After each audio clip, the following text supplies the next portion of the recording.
Hello everybody. आज हम लोग ये दूसरा वीडियो है साइंस का। ठीक है, इसके पहले वीडियो में हम लोग देख चुके थे फाइबर क्या है और पॉलीमर क्या होता है, पॉलीथीन से क्या होता है। तो ये सब हम लोग सारा पिछले वीडियो में देख चुके थे। अगर आप ये पहली बार वीडियो देख रहे हैं तो आपसे रिक्वेस्ट होगा कि आप इसके पहले वाले वीडियो को देख लें, जिससे कि आपको कंसेप्ट समझ में आ जाए। तो आज हम लोग का जो टॉपिक है वो प्लास्टिक है, उसको हम लोग आज स्टार्ट करेंगे। ठीक है, ये एक ऐसा टॉपिक है जो कि हम लोग के डेली लाइफ में बहुत ज़्यादा यूज़ है। मतलब कि कोई भी एक ऐसा एरिया नहीं है हमारे घर पे जहाँ पे इसका राज नहीं है। मतलब कि हर जगह वो प्लास्टिक नहीं, चाहे वो टॉयज़ हो, चाहे फर्नीचर हो, चाहे वो बॉल हो। मतलब कि every field of life plastic अपना जगह जो है वो ले चुका है। ठीक है, तो अब देखिए जो प्लास्टिक है, ठीक है, उसको हम लोग पॉलीथीन भी कहते हैं ना। तो पॉलीथीन क्या है, देखिए पॉली प्लस एथीन से मिलकर बना है। ठीक है, जिसको हम लोग क्या यूज़ करते हैं, प्लास्टिक बैग्स के लिए यूज़ करते हैं। अब देखिए कुछ प्लास्टिक का जो कंस्ट्रक्शन होता है वो क्या होता है, सीरियल होता है, जबकि कुछ का बैग जो है क्रॉस लिंक्ड होते हैं। ठीक है, तो इस तरह से हम लोग देख सकते हैं एग्जांपल, आपको बहुत सारे ऐसे ऑब्जेक्ट मिलेंगे जहाँ पे उसका जो स्ट्रक्चर है आप इजीली फाइंड आउट कर सकते हैं कि वो कैसे बना हुआ है। ठीक है, तो चलिए स्टार्ट करते हैं प्लास्टिक के साथ। यहाँ पे देखिए plastic is also polymer like a synthetic fibre. ठीक है, पॉलीमर में बताया गया था ना, सिंथेटिक फाइबर बनाने के लिए जब बहुत सारे पतले पतले रेसे को मिला करके क्या बनाया जाता है, एक थ्रेड बनाया जाता है। थ्रेड से मिल करके फिर उसको क्या कहा जाता है, कंबाइन किया जाता है। ठीक है, तो इस तरह से हम लोग कह सकते हैं। तो हम लोग देखें क्या कि प्लास्टिक जो है वो पॉलीमर कैसे बनता है। तो इस तरह से हम लोग देख चुके हैं कि उसका शेप कैसा होता है, कैसे वो पतले पतले रेसे को मिला करके बनाया जाता है। ठीक है, तो आगे हम लोग देखते हैं। यहाँ पे है क्या, all plastic do not have the same type of arrangement of units. ठीक है, सबका स्ट्रक्चर जो होता है वो सेम नहीं होता, क्योंकि कंस्ट्रक्शन सबका अलग अलग है, इसलिए वो अलग ही होता है। जैसे कि कुछ का क्रॉस लाइक होता है और कुछ का लीनियर होता है। ठीक है, लीनियर मतलब क्या हो गया, सीधा हो गया। क्रॉस लाइक मतलब कि ये जिगजैग या आपका क्रॉस इंटरसेक्शन हो जाएगा ये। ठीक है, तो आगे हम लोग देखते हैं। यहाँ पे जैसे स्ट्रक्चर को देखिए आप, तो इस स्ट्रक्चर में कुछ ऐसे हैं जो कि थोड़ा क्रॉस लाइक इंट्रैक्ट किए हुए हैं, जबकि कुछ क्या है, लीनियर है। ठीक है, तो अब जब आप कुछ प्लास्टिक को देखते हैं तो कुछ ऐसे प्लास्टिक्स होते हैं जो क्या होता है कि जो हीट के कांटेक्ट में आने पे बहुत जल्दी ही वो बेंड हो जाते हैं या गल जाते हैं। लेकिन कुछ ऐसे होते हैं जो कि हीट के कांटेक्ट में आने में इतनी जल्दी गलते नहीं हैं, या फिर वो हीट के कांटेक्ट में आने पे काफ़ी स्ट्रॉन्ग होते हैं। तो इस तरह से दो तरह से प्लास्टिक फाइंड आउट किया जाता है हम लोग के डेली लाइफ में। जैसे जिसको हम लोग कह सकते हैं यहाँ पे, एक थर्मोप्लास्टिक होता है और एक थर्मोसेटिंग होता है। ठीक है, अब दोनों में डिफरेंस क्या है, तो चलिए देखते हैं।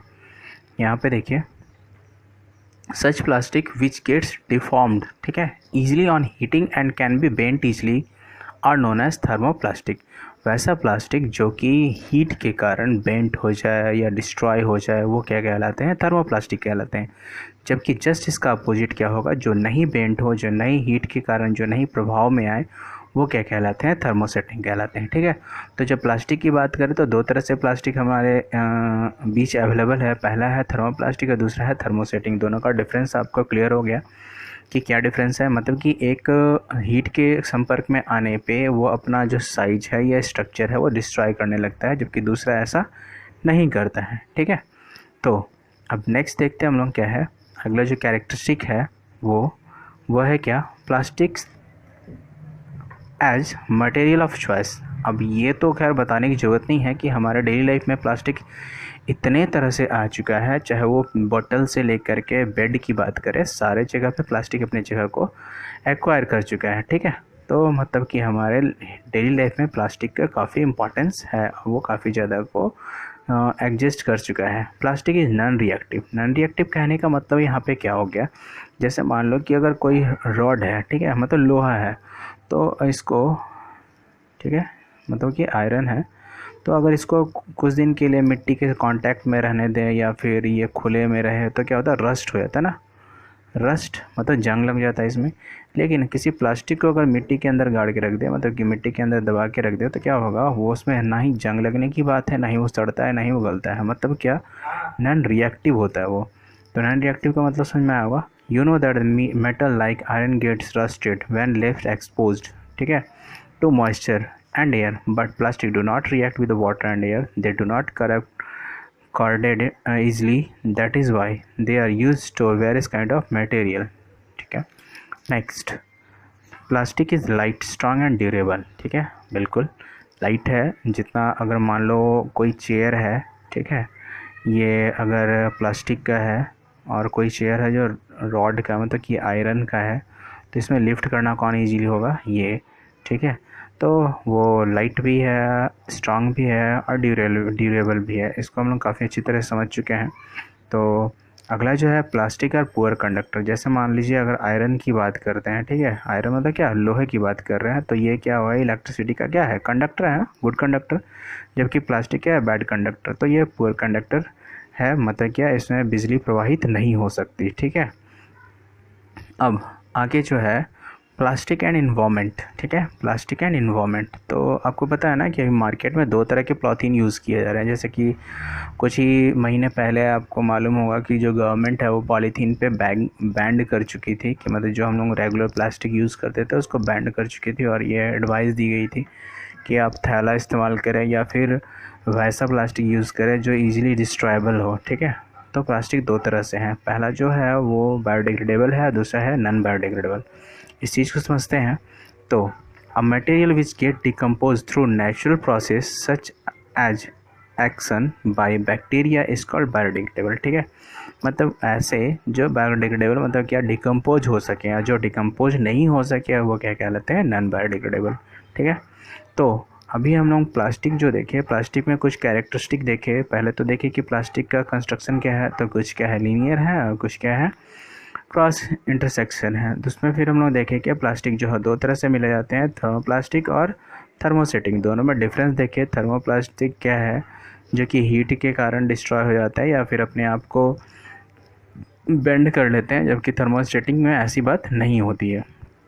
दूसरा जो कैरेक्टरिस्टिक लोग देखे, वो प्लास्टिक था क्या, नॉन रिएक्टिव था, मतलब ये वो रिएक्ट नहीं करता जल्दी, वो लाइट होता है, स्ट्रांग होता है, ड्यूरेबल होता है। इसके बाद जो देखे वो क्या है, वो पुअर कंडक्टर होता है। ठीक है, फिर जब हम लोग देखते हैं कि प्लास्टिक जो है दो तरह के मतलब इन्वायरमेंट में कैसे हैं, तो बायोडिग्रेडेबल और नॉन बायोडिग्रेडेबल। मतलब बायोडिग्रेडेबल कहने का मतलब क्या, जो डिकम्पोज हो सके ईजी वे में, और दूसरा नॉन बायोडिग्रेडेबल मतलब जो ईजी वे में डिकम्पोज नहीं हो सके, मतलब वो डिकम्पोज नहीं होता है। तो इस तरह से ये पूरा जो चैप्टर है वो ख़त्म होता है। आपको यहाँ पे कुछ टेबल दिया गया है, ठीक है, जो डिकम्पोजिशन के आधार पे किया गया, मतलब कि बायोडिग्रेडेबल है या नॉन बायोडिग्रेडेबल है, इसको कैटेगराइज किया गया है। ठीक है, तो अब जो हम लोग देखते हैं वो नेक्स्ट क्वेश्चन क्या है कि जैसे कि बायोडिग्रेडेबल और नॉन बायोडिग्रेडेबल को अवॉइड करने के बाद जो यहाँ पे कहता है क्या कि एज ए रिस्पॉन्सिबल सिटीजन, ठीक है, रिमेंबर द 5R प्रिंसिपल क्या है, तो रिड्यूस है, रीयूज़ है, रिसाइकल है, रिकवर एंड रिफ्यूज़। ठीक है, फॉर एग्जांपल कहने का यहाँ पे एडवाइस ये किया गया है कि आप ऐसे कंपोनेंट को यूज़ करें, मतलब कि ऐसे फाइबर्स को यूज़ करें जो ईजी वे में रीयूज़ किया जा सके, रिसाइकल किया जा सके। ठीक है, अब जैसे मान लो कि आप ये प्लास्टिक जो बायोडिग्रेडेबल और नॉन बायोडिग्रेडेबल जो डिफरेंस बताया गया, तो नॉन बायोडिग्रेडेबल को यूज़ करते हो और रिसाइकल नहीं किया जा रहा है, तो कहीं ना कहीं हमारे अर्थ को डिस्ट्रॉय कर रही है, मतलब कहीं ना कहीं उसको क्षति पहुंचा रही है। तो इसलिए एडवाइस किया जाता है कि आप 5R को इस्तेमाल करें। ठीक है, तो आप जो नोट्स बनाए तो उसमें 5Rs को ज़रूर इंडिकेट करें कि reduce, reuse, recycle, recover and refuse. ठीक है, तो आज का जो चैप्टर है वो यहीं पे ख़त्म होता है। अब कुछ कीवर्ड्स है जो हम लोग यहाँ पे देख चुके हैं, और उसके बाद फिर एक्सरसाइज है, तो आप एक्सरसाइज को देखिए, मतलब वीडियो को देखने के बाद इसके बाद अगर आपके पास बुक है तो वीडियो और बुक की मदद से आप एक्सरसाइज को कंप्लीट करें, और फिर अगर कुछ प्रॉब्लम होता है तो फिर आप कमेंट में बोल सकते हैं। ठीक है, तो आज के लिए इतना ही, मिलते हैं फिर नेक्स्ट वीडियो में नेक्स्ट चैप्टर के साथ। Thank you.